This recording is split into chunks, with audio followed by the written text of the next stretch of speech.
One of my favorite things about summertime where I live is strawberries. They're usually ready the mid to end of June, and we always have them for Canada Day on July 1st. And this year I made some freezer jam. I've made different jams over the years, but I didn't really want to get into canning and making a big batch. I wanted something really simple.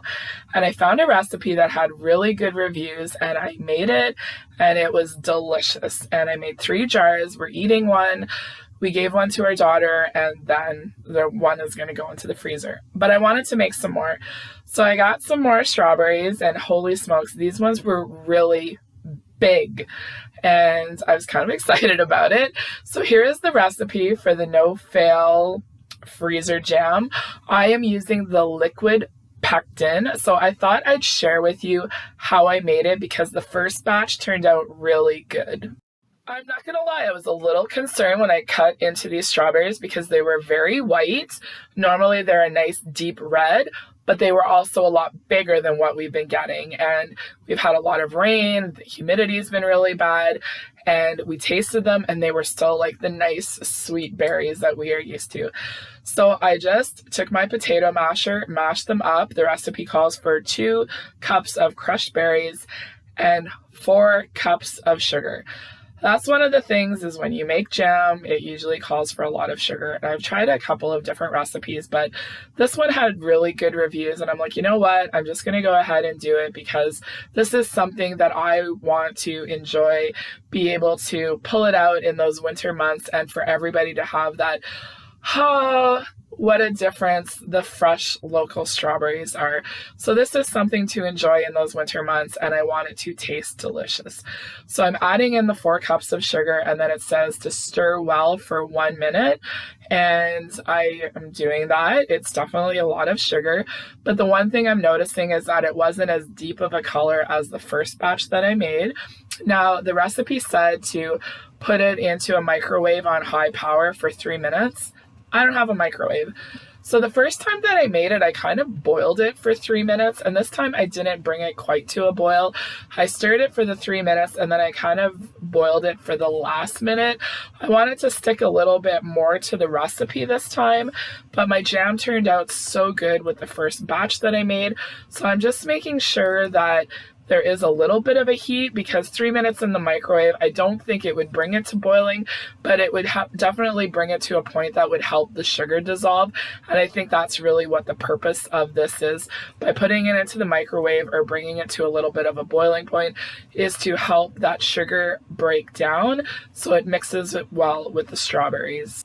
After the 3 minutes, it says to let the strawberry mixture sit for 2 hours, and then it says to give it a good stir every 30 minutes.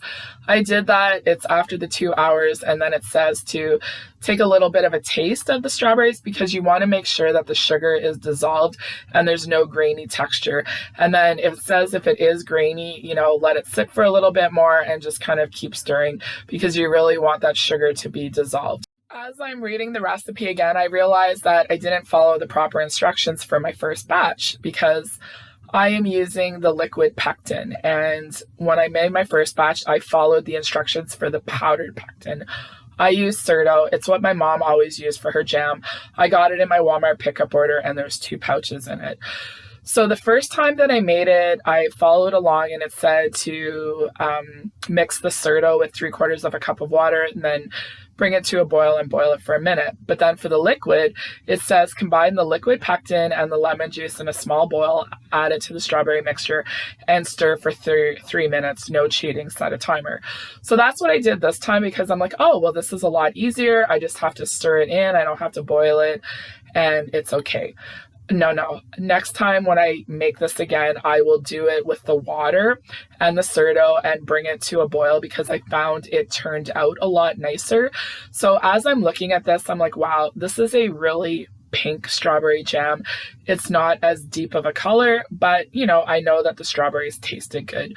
So all you do is you get your jars. I just wash them in the dishwasher. I don't need to sterilize them because they are going to be going into the freezer.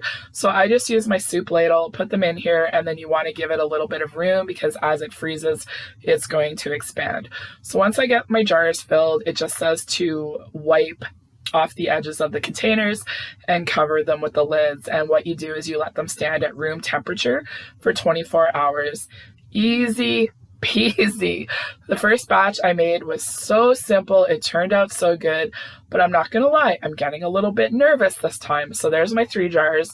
So this one here is a little bit fuller, and I'm gonna open that one up to taste it and test it to see. So I'm gonna let these sit for 24 hours and then put them in the refrigerator. It's time to open up the jar and see how it turned out. The one thing I did notice about the first batch that I made, that it took a little bit longer to set, and this one like set immediately. So what I'm going to do is I'm going to put it on the plate, and it was definitely more like a jelly. It was a lot thicker. So I was happy with the consistency. It still spread really nice. But the biggest thing was the taste. The taste wasn't as good as the first batch because you could really taste that pectin. And I found by just mixing it with the lemon juice, it didn't really break it down as much as it did with mixing it with the water and boiling it for a minute. So that's my feedback. This was still really good, but I found that the pectin kind of overpowered the sweetness of the strawberries. So I will definitely make this again, but I will do it the way that I did on the first batch. So here's the 2 batches. This was the first one that I made. It was definitely a deeper red, and then this was the second one, and it was a little bit more jellied. So I said made in 2025. It was so good, and I want to keep the original recipe.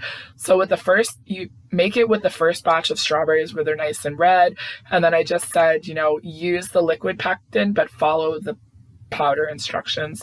And this was so good. And you know, it keeps in the fridge up to 3 weeks, and you can freeze it up to 1 year. And I also said boil the berries for the 3 minutes instead of just kind of stirring it. But the biggest thing about this is I don't want to get into canning large amounts of food. This is the perfect amount. You know, we have 1 jar to eat.